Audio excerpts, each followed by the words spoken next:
Hello, everyone. The Irrational Skeptic here, and today I am going to be doing a video on um, the point of view that XNFJs take on the world and XNFPs take on the world.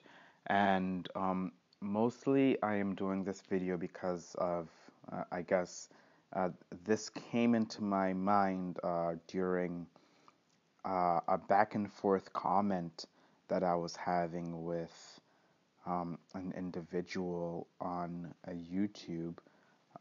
Her name is Enid F. Patterson, and I basically we were going through a very long thread of back and forth conversations um, in a comment thread, which I actually started to think of some things as we were engaging with each other and saying how she is an ENFP, by the way, and I am an INFJ. So we can see there that we're both taking a very opposite stance in terms of intuition. She has extroverted intuition, and I use introverted intuition. And during our conversation, I was able to find it very telling of the way we are both approaching things and the world. And I kind of extended from that and it's not just her, but it's all NFPs, in fact. And it's not just me that takes the stance, but it's all NFJs. Um, so for the NFPs, that would mean both INFP and ENFP. And as for the NFJs, that will mean ENFJ and INFJ. Okay, so getting a little bit more into the specifics, I basically hypothesized uh, during our conversation that NFJs have a top down view of life or of things in general. So when they go into conversations, um, they already have preconceived notions of how everything works.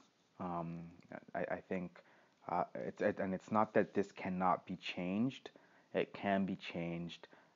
It's just that at any current moment in time, um, they will be entering interactions with preconceived notions of how everything works. This is true for ENFJs and INFJs. And I had that for the INFPs and ENFPs. They're more so going into situations without those preconceived notions.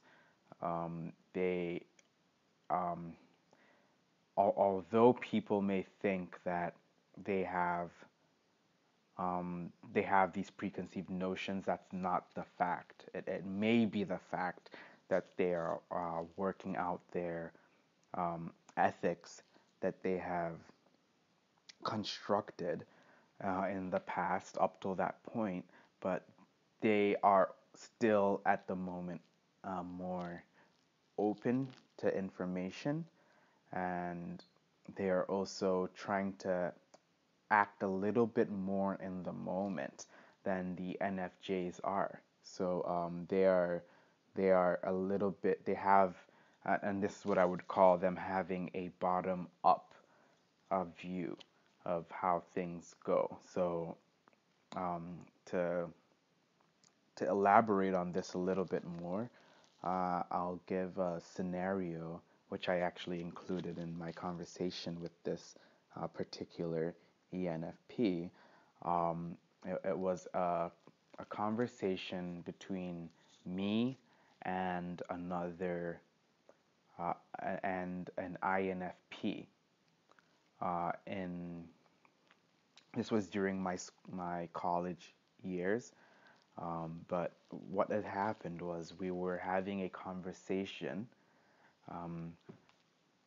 within a group. There were about five of us in a room, and the INFP was taking a stance in an argument, trying to. I guess there was one of our friends in the conversation, and uh, we were both talking about this friend, and I had spoken to her. I had spoken to the third party. Let's call this friend the third party, and we were having our own conversation. I'll just say it here. The conversation was surrounding the drug weed. Um, so I was talking with her, and I was telling her maybe the benefits of the drug, and oh yeah, maybe she should try it in order to kind of experience it and whatnot. And the INFP in that situation, she had her own strong views um, on it, and she came and she laid those strong views out, saying, "Oh no, that's maybe it's not something that she thinks that one friend should do." And I will lay out here that two of them have more history than me, so it has the aspect that she was also trying to take into account her friend's health. Um, and this particular person that we were talking with, um, that we were interacting about, the third party, she had some mental issues in the past. So I'm not naming names here, so I think it's fair game.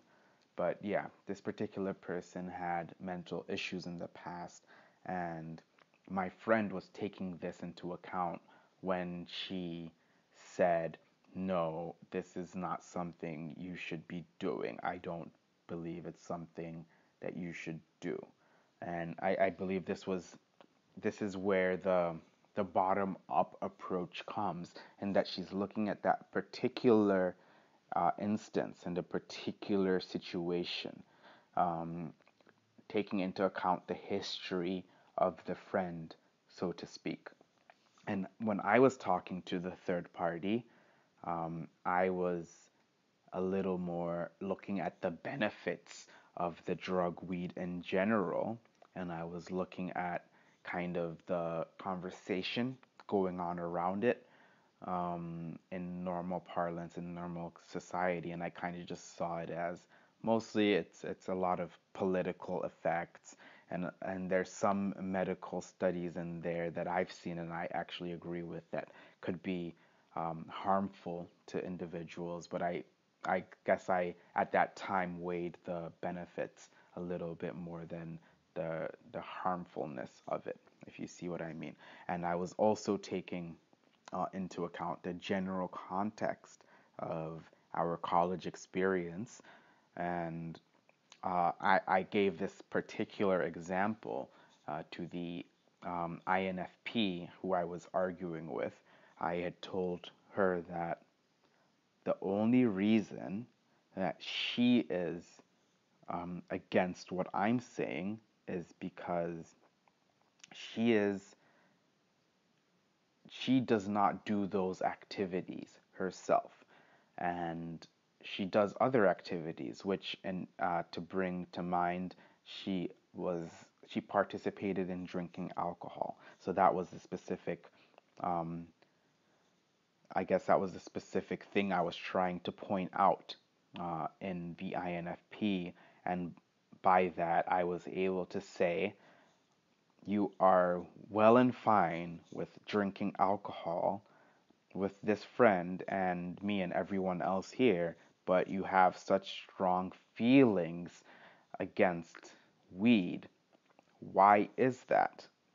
And this was kind of the question I was posing to her and arguing, because I had then brought up some information saying, well, we have a lot of information saying how alcohol affects people, and how it destroys families and how it causes accidents on the road. So I was trying to then spring up some objective facts, which I think I was just trying to take a hit at her extroverted thinking, which was her inferior function. So I was trying to lay out some facts and say if it's the case, and this is my introverted thinking coming into play. I was saying if it's the case that you really care about this friend, then why wouldn't you actually be telling her not to take all these other substances and not just weed?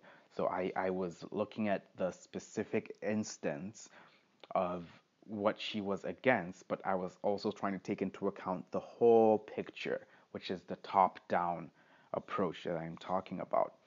And in fact, in doing all this, I wasn't noticing my own bias in the situation which was that I myself consumed the drug weed before, and I was kind of a regular smoker of it during my college days. So, but I didn't want that to be true. I didn't want it to be true that because I had had experiences with uh, the drug, that I might have had my own subjective emotional attachment while making the argument, because this is kind of very um, nuanced in a way, because I still believed that this conversation, regardless of whether I had weed or not, or taken it before, would still go the same way.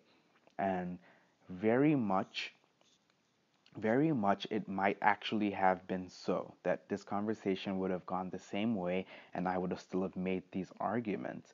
But I didn't notice that my own personal bias may have been seeping in and influencing how I was making the argument and how maybe aggressive I was, and that's the best word to use because I was being aggressive. So, how aggressive I was being towards my INFP friend at the time. And she clearly pointed this out to me. She clearly said, "You are getting emotional about this argument," which I really thought I was not. I thought that I was just seeing the facts, I was reading the situation. I was, I guess, a little bit, I was psychoanalyzing the INFP and trying to say that she is actually, um, yeah, she actually does not care about our third party friend. And that if she did care, then she would be pushing for her to stop drinking alcohol, and she would be pushing for her to go out and start exercising and just a bunch of other healthy behaviors that I would have just ultimately thought made everyone a better person, you know? So this this bias seeping in without my recognition shows the kind of view of a top-down view that I have on life, saying, okay, well, I have a singular point starting from the top, saying, okay, this is how things are. This is I guess Plato would call this Platonic ideals. So I had like what a Platonic ideal of friendship is. And friendship means doing the best for the other person and making sure that whatever you know will affect the other person in a way that is the best for them. But we all know that this isn't how it plays out in reality. In reality, we all have our own struggles that we go through, and we all go through different things that can then seep into what we believe is supposed to be ideal. And the INFP, she recognized this very well.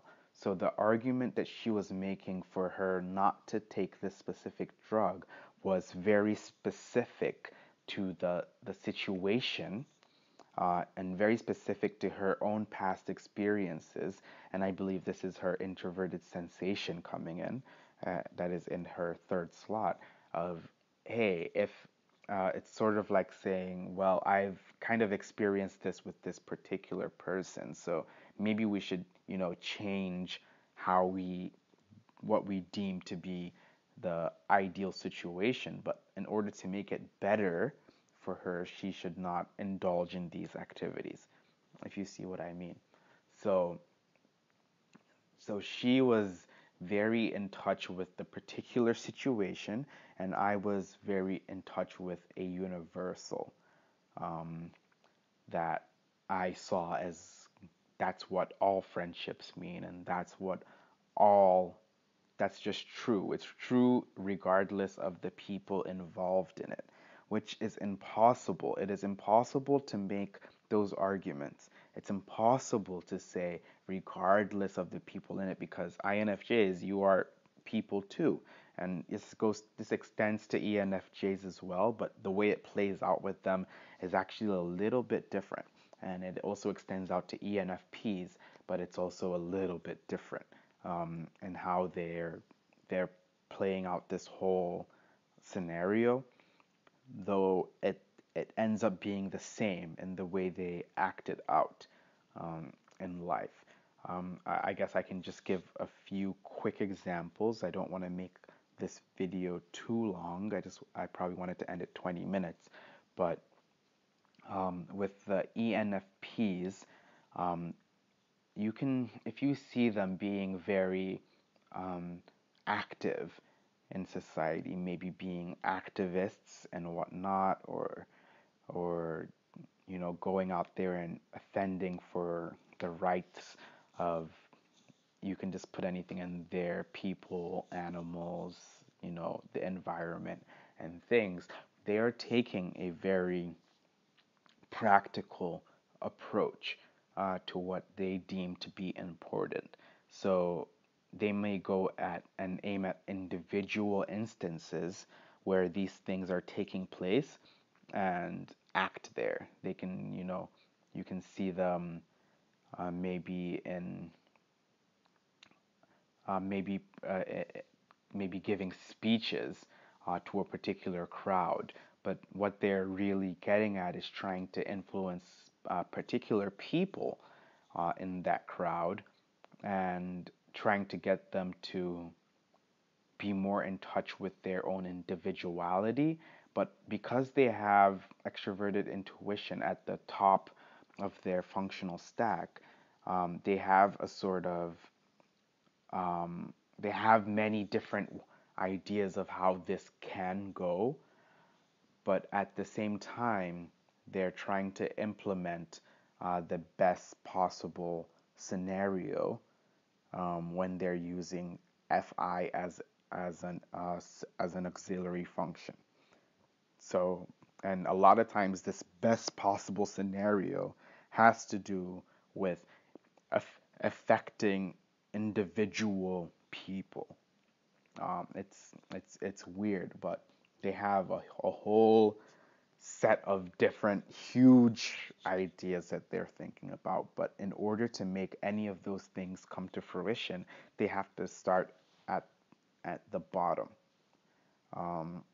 And so going for the ENFJs, they actually just go into situations kind of knowing what they're gonna do. And this ties back into how they already know before they act. So they go into situations already having an idea of everything, and then just giving out that information as the objective fact and the objective information. They're trying to say this is how things are, and because ENFJs they have extroverted feeling up in their stack, they may just be going around moving people and moving things around, and you know casting out people emotionally and uplifting others emotionally, but they're all doing this in with a kind of, I'll call it a hidden motive, where they know everything that's supposed to be, and how they know everything is supposed to be a certain way. And that's how the ENFJs carry that out. But yeah, I will I'll stop this video here. Um, I think I've kind of given a general idea of how XNFJs and XNFPs take different approaches to society and what they believe is right and good and the ultimate good and the objective or subjective good, and how XNFPs carry a bottom up solution to what they believe are ultimately their ideals and their ethics, and the XNFJs carry a top down working out of the same scenarios of where they know this is the ideal, but then uh, they have to carry them out. So they try to also come down and point out individual instances that align with what they have already their preconceived notions. That I think that's the important part to realize. But yeah, that's the end, and I hope you got something out of this. If you agree with me, you can leave it down in the comments, and if you don't agree as well, please feel free, leave it down in the comments and tell me what you think. Um, but yeah, subscribe to my channel if you're liking these videos. Like the videos and share with those you might think are interested. But yeah, that's all. The Irrational Skeptic here, and signing off.